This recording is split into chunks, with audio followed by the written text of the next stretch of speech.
What turns a good cook into an award-winning chef? The star chefs I visited for this episode have something in common. They don't just cook, they use flavors to tell wonderful stories.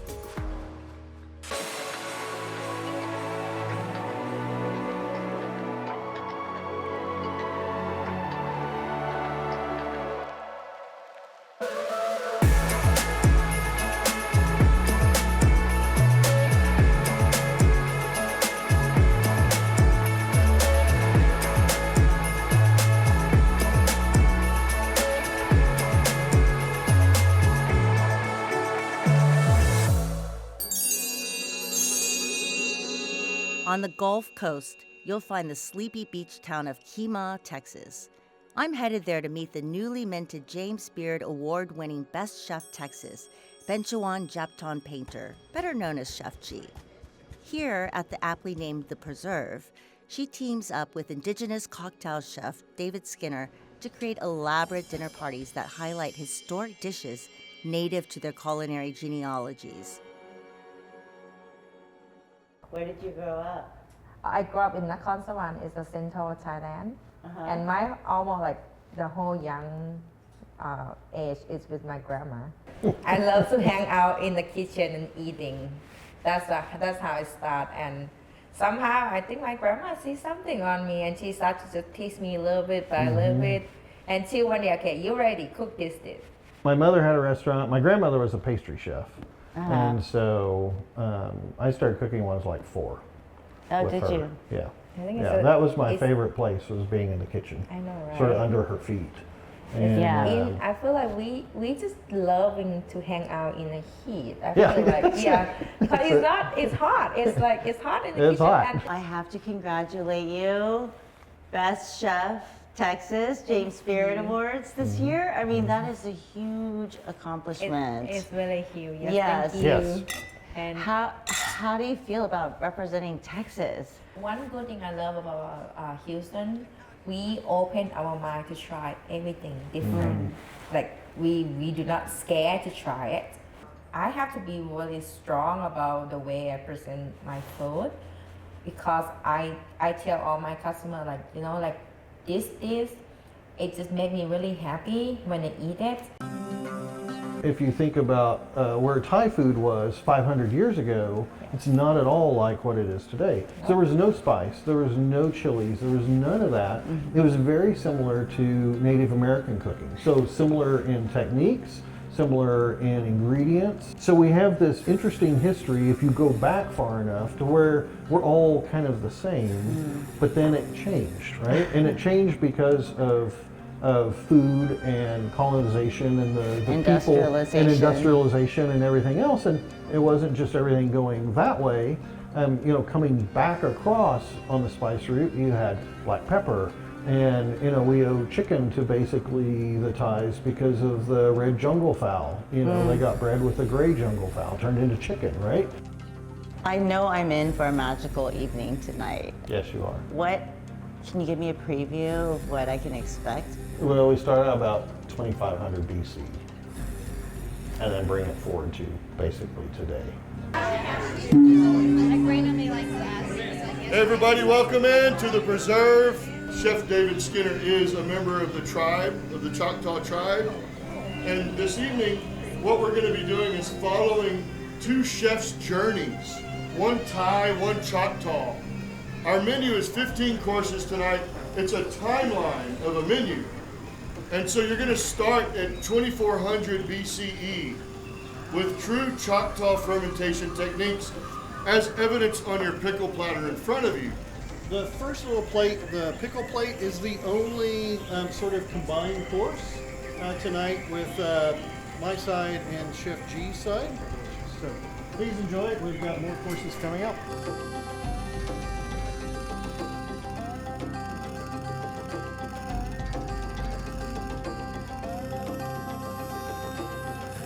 We have a steamless snapper.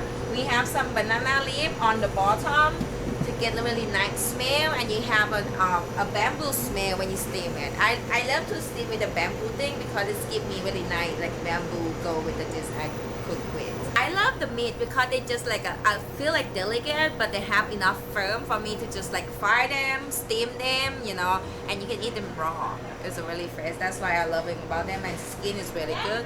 I love to just like maybe like toss the skin a little bit, or maybe even fry and make sure the skin is crispy, and the meat inside is still juicy in it. On my side, what I want to do is get people to understand that Native American food is not fry bread and Indian tacos. How would you describe Native American cuisine or the cuisine that you grew up with? It's grounded in tradition, in respecting the land and sustainability.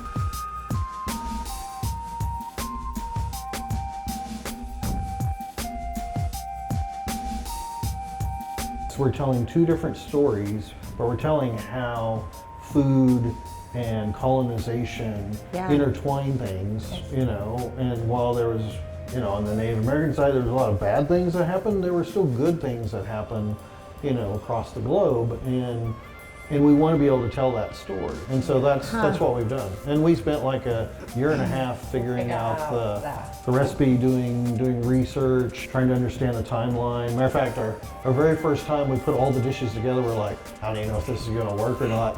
I know. And, yeah, okay, this it was, on the table it was first. crazy. Yeah, it's like which one goes first, which, you know. Are you ready to run? Hands, let's go. Hands and tray, please. Well, I mean, I think what you guys are doing is extraordinary. I mean, it's dinner theater at its most elevated level, where it's an education. Right. It's a history lesson, and it's a delicious experience. I feel like I've known G my whole life. I feel like we start with friendship and Yeah. turned to be like one of family, and somehow we don't feel like we partner. We feel like we are No, we're one like of family. Yeah. That's how it's Yeah. feeling.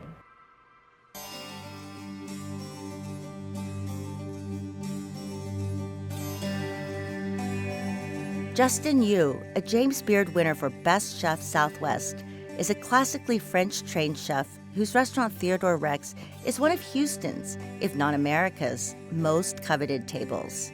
It's also where Justin gets creative, merging Cantonese flavors he grew up with and his French pedigree. I'm Cantonese Chinese, and I grew up eating a lot of Cantonese Chinese food. And so a lot of the preferences for that kind of shine through in the menu. I've always wanted to be a chef, and I started cooking at a very young age. I'm 39 and I'm in my 23rd year of cooking. I always wanted to cook at a very high level, and I started in Europe and opened up a restaurant 11 years ago. So the first dish we're going to do is a tomato toast. I think a lot of times, a lot of different cultures have things based on starches. So I know rice, we serve rice with every single large plate meal here over at Theodore Rex. Toasting off some house-made bread. This is a sourdough and rye pon de mie. So the tomato fondant is about 75 pounds of tomatoes cooked down to like 5 pounds of tomatoes. It's like almost like a tomato paste. We finish it off with just a little bit of fermented pepper that we ferment in-house.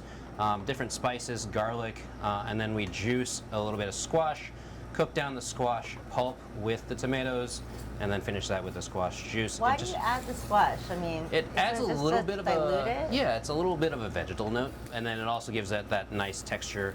Squash has a little bit of starch in it, and in that starch. So again, as you can see, it looks a little bit like tomato sauce, or it's like tomato paste. The tomatoes we get from Village Farms.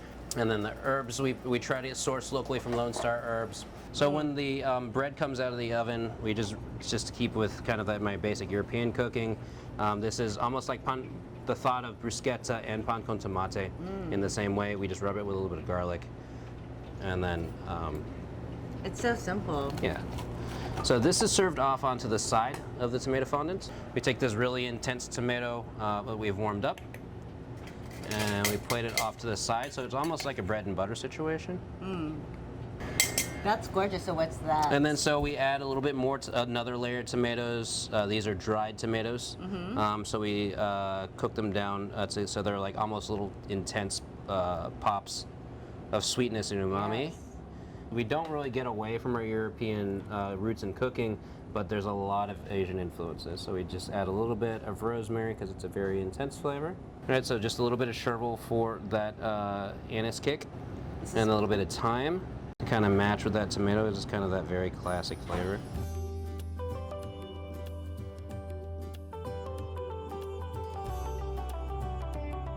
This next dish that we're making, honestly, is probably the most Asian tasting dish out of the entire menu. But you're using a chicken breast. We're using a Asians chicken, don't use chicken boneless, breast. skinless chicken breast. I mean, it kind of has that texture of like bak tikai, right? And so it's like that very like soft and tenderness. Normally bak tikai obviously has the bones in it. We're in an American restaurant. They don't like seeing the bones. So what did you do to this chicken? So just to start, we brine the chicken and then we cook it partially in an immersion circulator to bring it up to a certain temperature.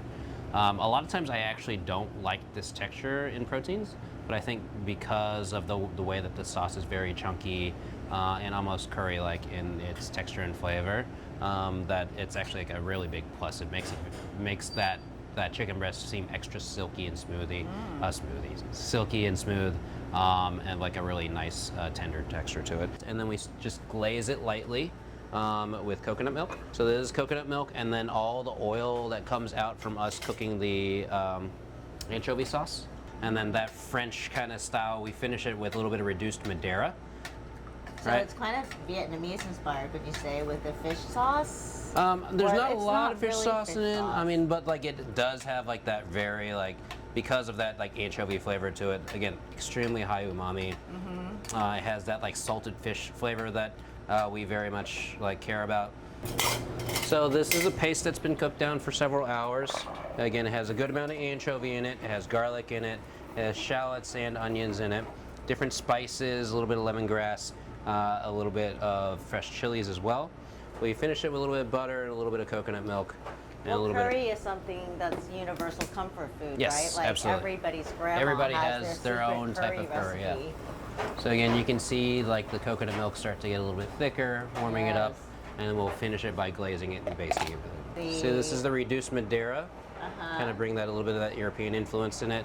You'd be surprised by how a lot of those oxidative wines like Madeira and sherry pair very well. I found this from my best friend.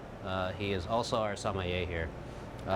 He's like, I fought it for years, but I just allowed him to win on this one. It pairs very well with like a lot of those very Asian flavors because it really just focuses on like that very high umami. You can see like the coconut milk start to thicken with that, and so it's just slowly warming and getting glazed.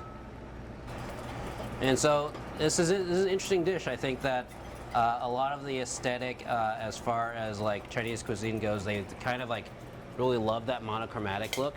A lot of people, but like, and so like over the years, I didn't a lot of times cook like that because like in French cuisine, there's a lot of flowers, or like in Danish cuisine, like flowers and lots of like big garnishes and things like that.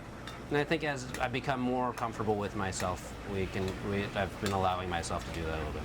What kind of Chinese cuisine are you referring to? Like, is there a region of China that really inspires you? Or? I mean, because I'm Cantonese, a lot of times it is Cantonese cuisine. So you can kind of see the sauce almost get like bolognese in its texture. Gravy-like. Yes. All right, and then you'll see like that chicken breast being nice and glazed like that. It's so thick. We're gonna give like one last baste. Try not to It looks disturb. very juicy. Yes. It's like a Hainan chicken rice. Yeah. But not. Much not, more yeah. complicated. It's perfectly cooked. With Yeah, the again. little bit of pinkness. Slight amount of pink, just the right amount of pink. Yeah. And Wow, that's literally I'm it. impressed. Just a little bit of finishing salt on it. Who would you say had the biggest influence on your cooking? I mean, I would say the two people that really made me want to join the restaurant industry the most were my aunts. They owned a restaurant in Southern California, a Chinese restaurant. But honestly, my dad was such a lover of food. We were able to eat a lot of different types of cuisines. he always wanted to go out and try all the new things. He still is like that. He's kind of about a man. He's a little bit of like a man about town in that sort of way. Now, it's wonderful. You're so proud of your son and all he's accomplished. I'm so proud of this. You are, yes. He is the most hardworking, most honest, fair. I try. Not try, you are what you are. And Yes. I remember one thing he told, he talked to me, Eddie, if I work in this business, it's not a 40-hour week.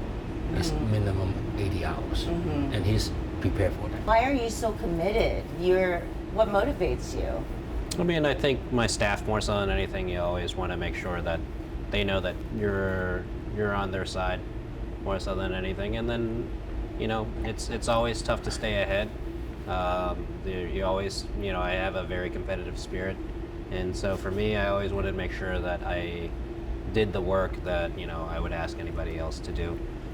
And so to be doing that, and obviously over the years you can back off a little bit more as you've hired the right people, and to have people that are committed to the work that you're doing, and you just want to be able to make sure that you know, You have to don't set the example. yeah, well, they don't regret choosing to Sure. work with you, and I think definitely that very much that like that hard work was very instilled in a very early age. So I think earlier on in my career, I cooked mainly for myself.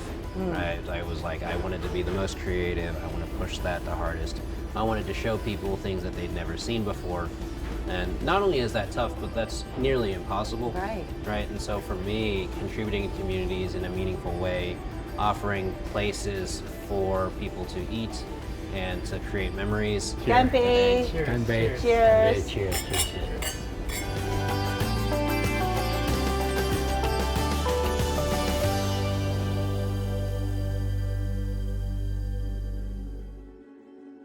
Michelin-starred Iron Chef winner Anita Lo is also a prolific hunter-gatherer. So before she takes us into her kitchen, she suggested we meet in Long Island's Pine Barrens to forage for some wild mushrooms to intensify the umami flavors in her dinner. Since wild mushrooms can be highly toxic, we brought along Roger Eklund, a mushroom forager, to make sure what we were eating was safe. Anita grew up in Michigan on an all-American diet, then pursued her culinary career in France after graduating from Columbia University. The influences on her cooking, as seen at her now-shuttered landmark Greenwich Village restaurant in Nice, are more French than Asian, though she admits that she has learned a lot about Asian flavors because that was often what diners expected of her. Her response is to create nuanced, highly flavorful dishes that often incorporate Asian elements with local goods, like the mushroom hot pot or nabe that she's cooking tonight. This is the wood bluet, the Lupista nuda. A very delicious mushroom. And I always try to cut them, not just rip it out. So that it has a chance to go back? Yeah. And if it was warmer, you could smell this. It has like almost like a perfumey aroma, but it doesn't taste perfumey. Well, I can't wait to see what you do with them, Anita.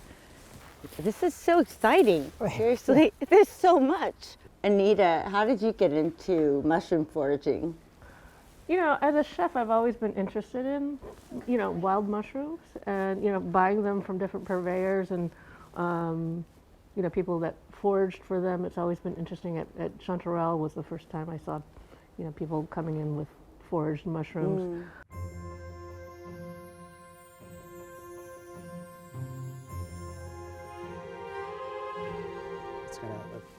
When it's really fresh, it has like it's Cortinarius mucosus. Oh, this is really fresh. This is a great mushroom. When I get a mushroom I've never had before, I treat it as simply as possible. Sometimes it's just sauteing it, a little bit of salt, and nothing else. And then, so I can just really understand the flavor profile, and then you can think about enhancing it. This. Oh, it's a fantastic one. This is Swillis brevipes. It's a short stalk Swillis. Yeah. And this is one of the better edible Swillis. You could dry it, or you could cook it. It stays intact, look at not that. like It's the like- other one. Feel the skin. Yeah, it's like stretchy. Yeah. That's so cool. That's a keeper.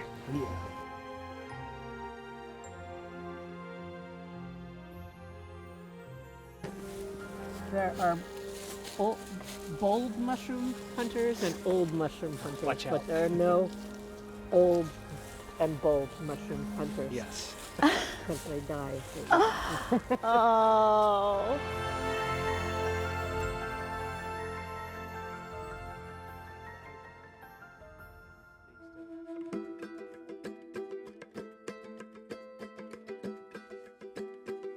This is the fruit of the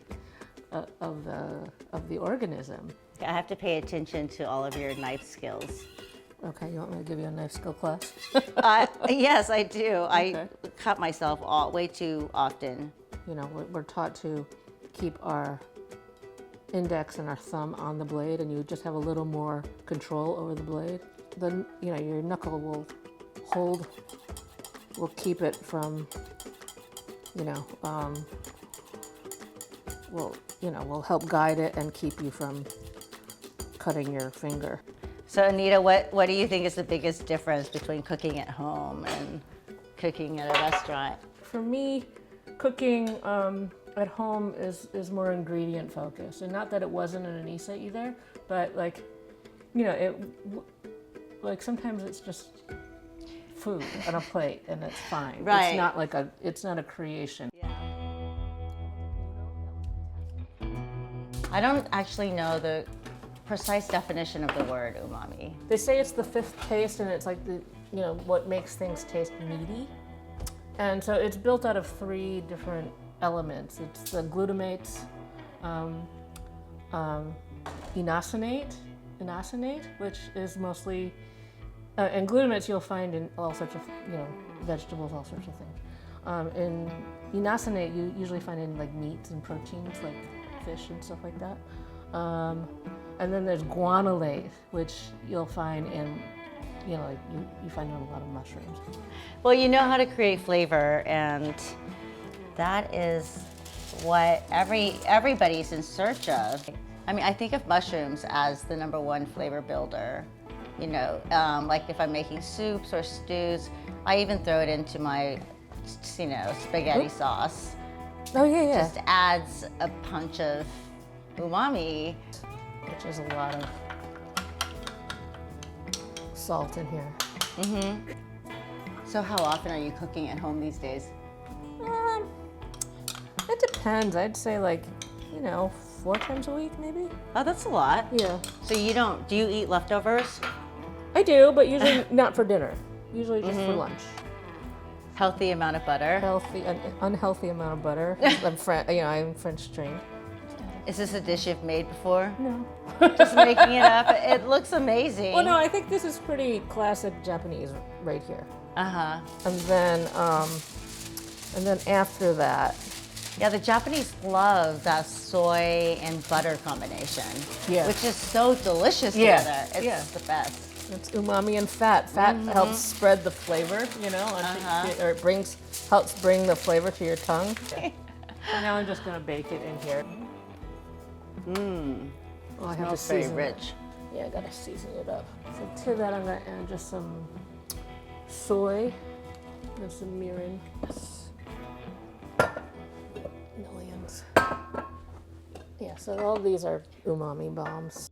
Anita's impromptu mushroom hot pot also had another local element from Long Island, duck, which she used to make meatballs for our nabe and grilled yakitori with the gizzards.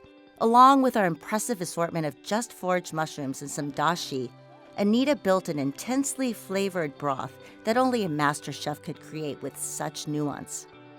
So what is that? It is a type of kelp, and a lot of oyster farms will grow it. It's a lot like wakame, I think. Yeah. That's so tasty. What did you put in there? It's just duck. Duck leg. Yeah. I put some soy, garlic, ginger. I'm going to put a little bit of this. I put a little bit of scallion and some sesame oil, but that's some really beautiful sesame oil.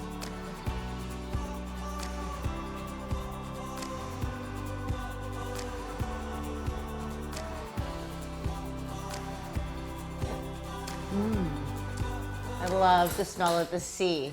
Combination of the miso and the butter and the seafood is so flavorful. Yeah, it's like an umami bomb. Yeah. It is an umami bomb. What else did you add to it? Oysters, sake, onions, Oyster mushrooms. oyster mushrooms. Seaweed, the sugar kelp. Yes, I told you there was a little bit of. It's delicious. Yeah. So what role do you think the mushrooms are actually playing an understudy role here? Well, I think the oyster and the oyster mushrooms are the star of this. With our bluet mushroom and the organ meats from the duck, what's the best way to eat it? However you want. You can just do that, or you can bite it off, or you can use your chopsticks and eat it. Yeah, and look at all the different colors. We've got purple, orange, yellow. Smells so good. And the mushrooms are beautiful. They're like little fans. Yeah, I love that they're just, look how pretty that is. Yeah. Anita, look, I found our favorite mushroom. Yeah, the one that we picked today. The rare one. Oh, I love the texture, right? It's crunchy. Yeah, it's crunchy, but there's not a ton of flavor, actually. But it's all about the mouthfeel. Yeah. Yeah, I love it. Yeah. Yeah, I do too. It tastes like fungus. Yeah. To me. Yeah. The wild forest. And you know, there's worlds apart. You know, they're all from different worlds on some level. They're all worlds apart as well. You know. So it's just fantastic.